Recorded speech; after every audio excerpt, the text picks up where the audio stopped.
The road stretched out ahead of me like a ribbon of faded gray, shimmering in the late afternoon heat. The sun was brutal, turning the windshield into a low-grade oven, making every breath inside the car feel heavy, slow, too warm to be natural. I wasn't rushing anywhere in particular. There wasn't a meeting to get to or a person waiting at the end of the road. I drove because movement felt better than stillness. The hum of the engine, the rhythm of tires kissing asphalt, it all gave my body something to do while my mind wandered aimlessly. I hadn't checked the speedometer in a while. My foot had a will of its own, pushing down a little harder each time the silence in the car grew louder. The music had long stopped playing. I couldn't remember if I had turned it off or if it had just ended, leaving me with only the sounds of the road and my own steady exhale. When the flash of red and blue filled my rearview mirror, my heart didn't race the way it might have in the past. It didn't drop into my stomach or leap into my throat. Instead, it thudded once, heavy and dull, like a door shutting somewhere far away. I pulled over without hesitation, my turn signal clicking in quiet compliance. The patrol car behind me eased to a stop, and for a few seconds I sat motionless, staring straight ahead at the road that had just been mine and was now momentarily taken away. I heard the door open, the muffled crunch of boots on gravel, the rhythm of authority approaching. I kept both hands visible on the steering wheel, a habit learned long ago and kept ever since, not out of fear, but out of a kind of tired respect. A shadow moved closer in my peripheral vision, and then she was there, beside my window. She wasn't what I expected. Not that I had a particular image in mind, but still, she didn't fit the template. Not overly tall, not overly lean, but she had presence. Her uniform hugged her body with practiced sharpness. Her hair was pulled back neatly beneath her hat, and dark sunglasses masked her expression. But it was her posture that caught me first. Shoulders squared, hips firm, like she'd been sculpted to stand still in a world that couldn't stop moving. Her hand tapped lightly on the glass. I rolled the window down, feeling the baked air rush in, hotter than before. I handed over my license and registration without a word. Her fingers brushed mine as she took them, an incidental touch, but something about the texture of that moment stayed with me. She stepped away toward her cruiser, and I watched her in the mirror, unable not to. The way she moved, controlled and precise, not rushed but not hesitant either. It made me feel suddenly exposed, as if the sweat on my back had turned to ice. She was gone for what felt like longer than necessary. I sat with the engine idling, my fingers twitching slightly on the steering wheel. Every now and then, I glanced at her car, at the silhouette inside, wondering what she saw when she looked at me on her screen. Did I register as a middle-aged woman in a decent sedan with no priors and a clean driving record? Or did she notice the rest? The fatigue in my shoulders, the tension in my jaw, the loneliness that clung to me like the scent of old perfume. When she returned, I straightened instinctively. She leaned in slightly, speaking words I don't remember, but I felt their shape. She didn't give me a ticket, just a warning. Her sunglasses stayed on, but I could tell her eyes had settled on me for a beat longer than protocol required. Something passed between us in that moment. Not a spark, not a smile, nothing so obvious, but a flicker, recognition maybe, or curiosity.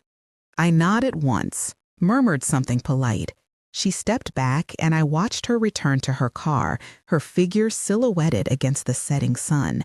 When I pulled back onto the road, my heart hadn't changed pace, but the air in the car had. Heavier now, tinged with something I couldn't name. That night, long after the light had faded and the house had gone still, I found myself sitting at my desk with my laptop open. I typed the name of the local department into the search bar, clicked through pages without really thinking. I told myself I was just curious, just putting a name to a face. But when I found her profile, her photo, her name, I lingered. The image was formal, official, but there was something beneath the surface of her expression, something unreadable that made my chest tighten in an unfamiliar way. I closed the browser and sat back, the room silent except for the low buzz of the fridge in the next room. My hand drifted to my collarbone, as if trying to locate something that had shifted inside me. I couldn't say what it was, but I knew it hadn't been the speed that made her pull me over. And whatever it was, whatever had passed between us on that dusty roadside, I had a feeling it wasn't over. 2 days later, I found myself back on the same stretch of highway. It wasn't accidental. I took the same exit, drove the same route, at the same time of day, under the same unrelenting sun. The air was heavy again, pressing against the windshield and collecting in the folds of my clothes. I had no real destination. My errands were done, my schedule was empty, and yet I was behind the wheel, pulled by something I refused to name. The steering wheel felt warm under my palms. I wasn't driving recklessly, but I wasn't careful either. My foot lingered on the gas, watching the needle flirt with numbers that could draw attention. There was a part of me that didn't expect her to be there again. Another officer might have been assigned that route, or maybe no one at all. But the thought of her, the uniform, the mirrored sunglasses, the unreadable face, had been living in my mind since the moment she walked away. Not in vivid flashes, not in fantasy, but in quiet fragments. The sound of her boots, the way she leaned into my window, the slight tension in her jaw. I could still feel the weight of her presence, like a shadow that hadn't left the room when the body did. When the lights appeared behind me once more, red and blue strobing against the sunlight, my breath caught, not from fear, but from something dangerously close to anticipation. I eased the car to the side, my fingers already curling around the wheel in practiced stillness. The routine repeated itself, but this time it felt different. My pulse was a slow drumbeat, not erratic, not calm, focused. The sound of her door, the measured steps, every detail fell into place like a memory being replayed in real time. She appeared beside my window again. Same glasses, same posture, but her stance had shifted, imperceptibly, more relaxed maybe, or maybe I was simply seeing her with different eyes. She didn't ask for anything at first, just looked. I couldn't see her eyes, but I felt them on me, not skimming, searching. I passed her my license again, my fingers brushing hers on purpose this time.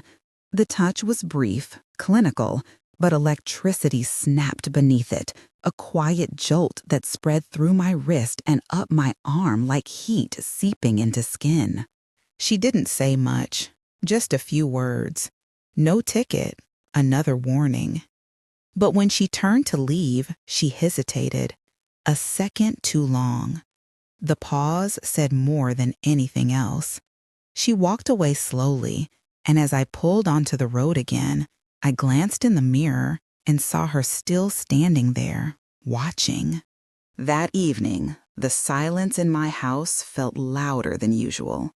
I opened a bottle of wine but didn't drink it, poured it down the drain after one sip. I paced the kitchen, stood barefoot on the cold tile floor, stared at the window without seeing anything. My hands were restless. My mind circled around the image of her. I told myself I was being foolish, that this was projection, that I had misread everything. And yet my body remembered too clearly the way hers felt near mine.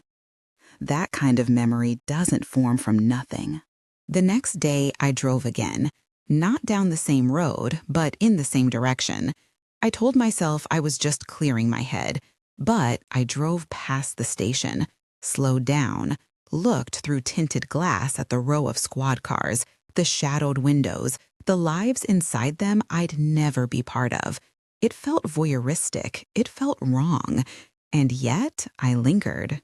On the fourth day, I did something I couldn't explain. I wrote my address on a slip of paper, nothing else, just the number and street, and folded it neatly. I placed it on the passenger seat, weighted by a quarter. Then I got in the car and drove, heart pounding, not from guilt, but from something more primal, a pull, a dare. She didn't stop me that day. I made sure not to speed, but I left the window down as I passed the familiar patrol zone. Let the wind take the slip of paper out when the timing felt right. It fluttered up and out like a fragile offering, spinning into the air before it was gone. I didn't look back. That night, the knock came just after 9, soft, measured. My body knew before my mind did. I opened the door without hesitation, and there she was. No uniform, no badge, no sunglasses. Just her, hair down, plain black shirt, boots. Her mouth was set in a line that wasn't quite stern, wasn't quite soft. I stepped aside without speaking. She entered like she had done it before. She didn't ask why I had lured her there. I didn't ask why she came. The tension hung between us like a thick veil, and for a few moments we stood in it, breathing, studying, daring. Then she reached up and tucked my hair behind my ear, and her knuckles grazed my cheek. I exhaled. My body leaned in before I realized it. Her hands found my waist with practiced confidence, pulling me closer until our hips met. The kiss wasn't sweet. It wasn't tentative. It was firm, intentional. Her mouth parted mine with a force that made my knees weaken. She backed me into the wall, not roughly, but with pressure, guiding, asserting. Her hand slid up beneath my shirt, cool fingers against warm skin. I felt her palm flatten just below my ribs, holding me there, grounding me. My head tilted back, and her lips followed the line of my throat, leaving trails of breath and heat that made my skin shiver.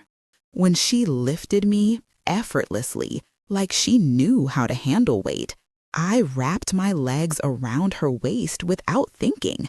She carried me down the hallway like she belonged in every room. My body responded to her like it had been waiting, every nerve awake, every muscle willing. She didn't speak. She didn't have to. Her mouth, her hands, her rhythm said everything. Later, as we lay in the dark, the only sound our breathing, I traced the outline of her shoulder with my fingertips. I didn't ask if she would stay. I didn't ask if this meant anything, because I already knew. This wasn't chance. It wasn't coincidence. She hadn't stopped me for speeding. She had stopped me for something else entirely. And now I was the one who couldn't stop. The nights began to take on a rhythm of their own. Not predictable, not scheduled, but pulsing with an invisible beat that only the two of us could feel. I never knew when she would come. There were no calls, no messages. But I started sleeping with the hallway light on and the door always unlocked. I told myself it was habit, convenience, anything but invitation. But my body told a different story. My body waited. My body listened for the silence to shift. And it did. Sometimes it was after midnight, sometimes just before dawn. A soft creak of the floorboard outside my room, the hush of boots being left by the door. Then her breath behind me, warm against my neck as I pretended to sleep. Her weight pressing the mattress, one knee at a time, her fingers slipping beneath the sheets like smoke. She never said a word. She didn't need to. The first touch always landed somewhere electric, behind my knee, along the curve of my hip, over the fabric that barely covered the ache she'd left behind on previous nights. Her presence wasn't tender. It wasn't cruel either. It was exact, calculated. She explored my body like it was territory she had every right to patrol.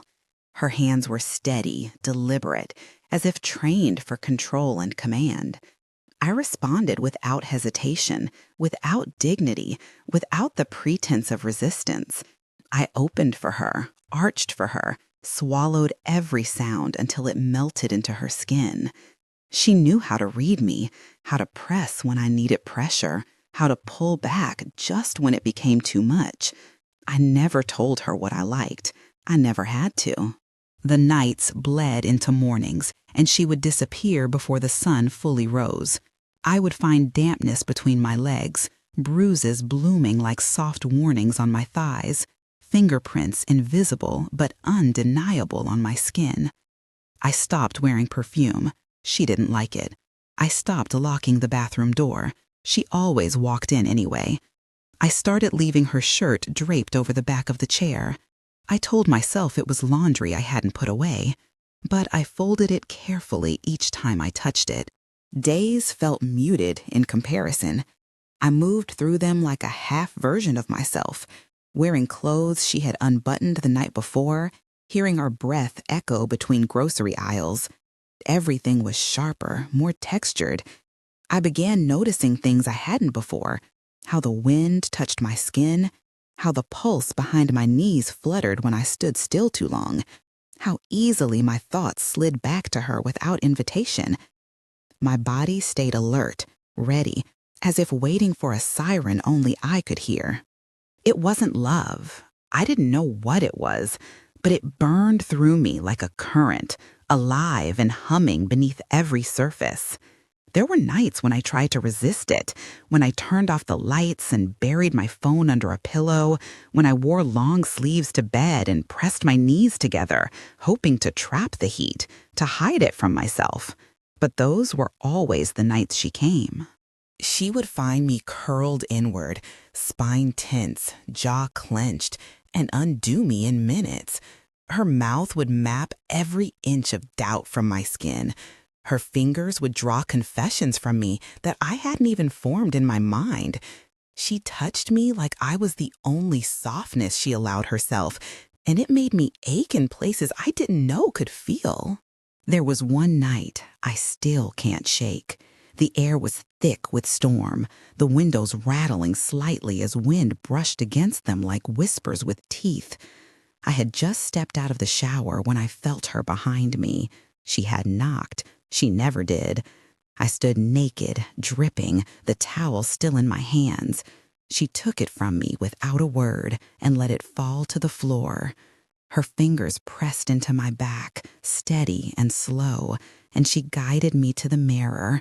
I saw myself through her eyes, skin flushed, hair wet, pupils wide with need. She stood behind me, still fully dressed, and ran her hands over my shoulders, down my arms, across my stomach. Her reflection was unreadable, her face half-shadowed. She reached between my legs with one hand and gripped my throat lightly with the other, holding my gaze as her fingers slid inside me. I moaned into the glass, eyes open, unable to look away. It wasn't about pleasure. It wasn't even about power. It was about exposure. She stripped something from me that night, not clothing, not dignity, but the illusion that I was in control. Afterward, I sat on the bathroom floor, shaking, my knees drawn to my chest. She rinsed her hands in the sink, wiped them on a towel, and left. I stayed there for what felt like hours, staring at the door, wondering if I would ever feel whole again. But the truth was, I didn't want wholeness. I wanted the rupture. I wanted the forbidden signal that only she could send and only I could answer. There was no name for what we were. There was no roadmap, no rules. She didn't ask questions. I didn't demand answers. But every time I heard the creak of the floorboards, my breath caught in my throat, and my body betrayed me with its hunger. I wasn't falling in love.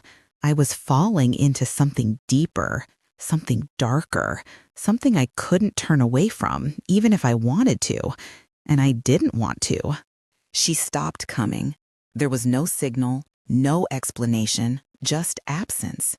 The silence that followed was not the soft, comforting kind, but a jagged void that scraped against my thoughts. Night stretched out like cold sheets I couldn't warm. I left the door unlocked for 3 days, then locked it again in a fit of something like shame. I deleted her number, then restored it an hour later. I sat by the window for hours, pretending to read, pretending not to glance at the street every time headlights passed. My body felt unfinished, as if a part of me had been left ajar, exposed to air and time and doubt. I told myself it didn't matter, that I was just another anonymous night in a life she kept separate and sealed. But the truth clawed beneath that surface. I had grown dependent, not on her body, though that ache was loud, but on the power she held over me, the order she brought to my chaos. Her rhythm, even when cruel, had given shape to the formless loneliness I lived in.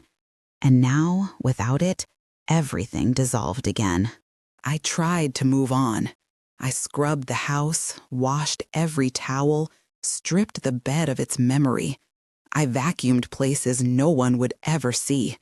I folded the sheets with trembling hands, knowing full well they still carried the scent of her skin, faint and cruel. I stared into my closet and couldn't touch the shirt she once wore. I left it there like a monument. My body remained hungry and restless. I touched myself at night in the dark, but it only made things worse. Nothing satisfied. Nothing silenced the echo of her breath in my ear, the bruising weight of her thigh between mine. Desperation settled in me slowly, not as panic, but as ritual. I found reasons to drive near her station.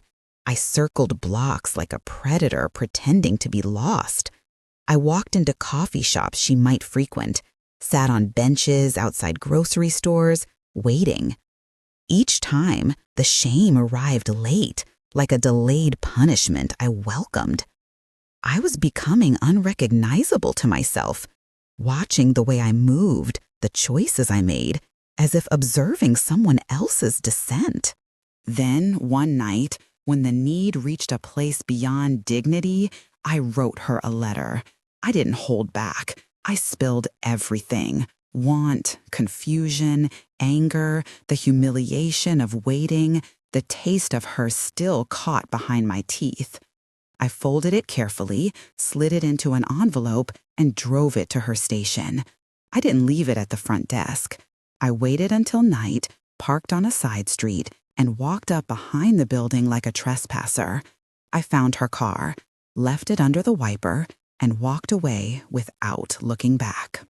2 days passed, then 3. I began to think I had misjudged everything, that I had mistaken lust for intimacy, that I had built a temple on a foundation of nothing. I sank into silence again, eating less, sleeping badly. The days lost shape. I dreamed of her, but the dreams were cruel, her face blank, her body turning away. I woke soaked in sweat and shame. Then, on the 5th night, she came. I heard her before I saw her. The lock clicked open, though I hadn't left it that way. She walked in as if nothing had changed, as if she still belonged to every room. Her face was unreadable. Not angry, not tender, something else. She said nothing, just looked at me, standing there barefoot in the kitchen, frozen by the sight of her. She didn't wait for permission. She grabbed my wrist and pulled me toward the hallway, toward the bedroom we had blurred into something sacred and unspoken.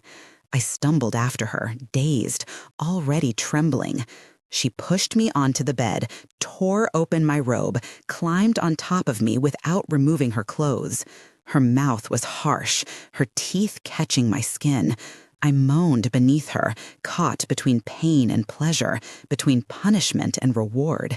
She bit my neck hard enough to leave a mark, and I welcomed it. Her hands pinned mine to the mattress, She rode my body like she was taking back something I had tried to steal. I arched into her, gasped her name, clawed at her back, not caring if I drew blood. Her breath was ragged, close to a growl. She was faster than before, rougher, like she had something to prove. I came once, then again, overwhelmed, legs shaking uncontrollably. I wanted her to stop. I wanted her to never stop. Afterward, she stood, composed herself, adjusted her shirt, wiped her mouth. She looked at me one last time, expressionless, almost bored, and walked out. No word, no glance back. The door slammed shut behind her. I lay there for hours, muscles twitching, the sheets twisted beneath me, skin burning from the friction of her body. I touched the place where her teeth had broken skin. It throbbed. I welcomed it. I didn't cry. I couldn't. I was hollowed out, scraped clean by her return. And somehow, I felt grateful. The order had returned, even if it came dressed in chaos, even if it shattered what was left of my pride. I had begged, and she had answered. That meant something, even if I didn't yet know what. I stopped waiting for her. Something in me had broken open the night she returned, and instead of feeling filled, I felt emptied in a way I hadn't anticipated. Not hollow, raw. Her silence lingered longer than her body ever had. The way she looked through me afterward, untouched by the wreckage she left behind, settled into my bones like rot. I washed the sheets twice, then again, but they still smelled like her, like sweat and skin and something darker. I changed the locks, not for safety, but to create the illusion of a boundary. The ache in me didn't vanish, but it began to take on a different shape. It twisted into something I didn't recognize, something heavy, sour, electric. I went through my days like someone in withdrawal. Coffee lost its taste, sunlight stung. Everything felt too loud, too bright, too pointless. I deleted her number again and this time didn't recover it. I boxed up the shirt she had left behind months ago and drove it across town, dropping it in a charity bin without ceremony. I watched it disappear into the metal chute and waited, half expecting the earth to shift beneath me. Nothing happened. The world kept turning. The silence stayed. And still, at night, my body betrayed me. I would wake drenched in sweat, pulse pounding, the ghost of her hand between my thighs. My dreams replayed versions of her, not real, not exact, but close enough to make me crave. She came to me in flashes, in half-formed memories, in moments that never happened but felt more vivid than anything that had. My hands would drift under the sheets, chasing the echo of her, chasing friction that ended in shameful silence. I would come with her name buried in my throat, muffled by a pillow or my own teeth. I hated it. I hated how much I still needed her, even in her absence. I tried distractions, new routines. I went back to yoga, back to long walks in neighborhoods where no one knew me. I rearranged furniture, cooked meals I didn't eat. I stared at the television without seeing a single frame. But everything I touched seemed to remind me of her, how she once leaned against this counter, how her thigh had rested against mine on that chair, how her hand had pinned me down on this couch. She was everywhere and nowhere. My home had become an archive of every moan, every bruise, every time she had taken and left me wanting more. Then, one night, I heard the knock again. Not soft this time, not hesitant. 3 short, sharp raps, impatient, almost angry. I opened the door before I could talk myself out of it. She stood there, drenched in sweat, her eyes wild, her breathing uneven. No uniform, just a black t-shirt soaked through, cargo pants stained with something I didn't recognize. Her jaw was clenched, her fists at her sides. She didn't wait for an invitation. She pushed past me and walked straight to the bedroom. I stood in the doorway, watching her pace. She was unraveling. Her movements were erratic, too fast, too sharp. I had never seen her like this. She sat on the bed, then stood, rubbed her face, looked at me, then away. I didn't ask questions. I couldn't. She didn't need answers. She needed surrender. She stepped toward me and pulled my shirt off in one swift motion. I let her. My pants followed. Her hands were rough, her mouth frantic. She kissed like she was trying to erase something. Her fingers dug into my skin, hard enough to hurt, and I welcomed the pain. It was real. It was now. She threw me onto the bed and climbed on top of me, not with seduction, but with desperation. There was no rhythm, no patience, just hunger and heat that wouldn't stop.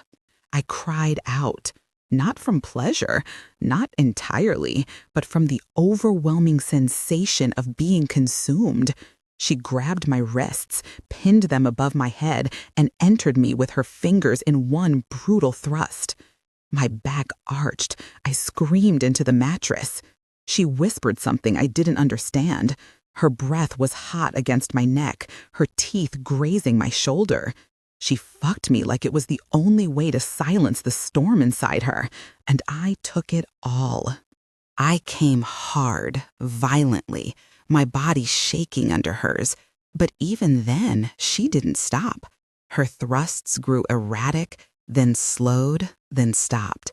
She collapsed on top of me, breathing hard, her forehead against my chest. We lay there for minutes, maybe hours. I stared at the ceiling, numb. Her weight was comforting and suffocating all at once. Eventually, she rolled off me and sat on the edge of the bed. Her back was to me. Her shoulders trembled, but she didn't make a sound. I sat up slowly, touched her arm. She flinched. I pulled my hand back. She reached into the pocket of her pants and pulled something out. I didn't see what it was at first. Then, as she turned slightly, the object caught the light. A folding knife. Closed, resting in her palm like a question she couldn't ask out loud. She didn't offer it to me. She didn't threaten me. She just looked at it. Her fingers opened and closed around it. Her face was unreadable, empty, haunted. I stared at the blade, unsure if I was supposed to take it or fear it or both. Then she placed it on the nightstand, stood, and left the room. I sat there for a long time, naked, the knife a dark weight beside me. The sheets were soaked. My thighs were sore. My breath came in shallow waves. I didn't know what she wanted. I didn't know if she'd be back, but I knew that something had shifted. Something had been left behind that couldn't be ignored. A signal, a message, a line drawn in blood and sweat and silence, and I wasn't sure which side of it I was standing on. The day she was found started like any other. The sky was overcast, but not dramatically so, just gray, indifferent, as if the world itself couldn't be bothered to decide between light or dark. I sat at the table, nursing coffee that had gone cold without my noticing, staring at nothing. The night before still clung to me, not in memory, but in sensation. My skin felt stretched thin, tender in places where her hands had been, haunted by the weight of her body, the scent of her breath, the silent gravity of that knife left behind. She hadn't returned to collect it. I didn't move it, didn't touch it. It sat on the nightstand like a relic, sharp in its stillness, pulsing with an unspoken finality I refused to name. I avoided the bedroom. I slept on the couch, fully closed, with the door shut tight behind me. But I didn't lock it. I couldn't. Some part of me still waited, still listened. When the news came, it didn't arrive like a storm. It came as a whisper, a name mentioned on the radio, A discovery reported in clinical tones.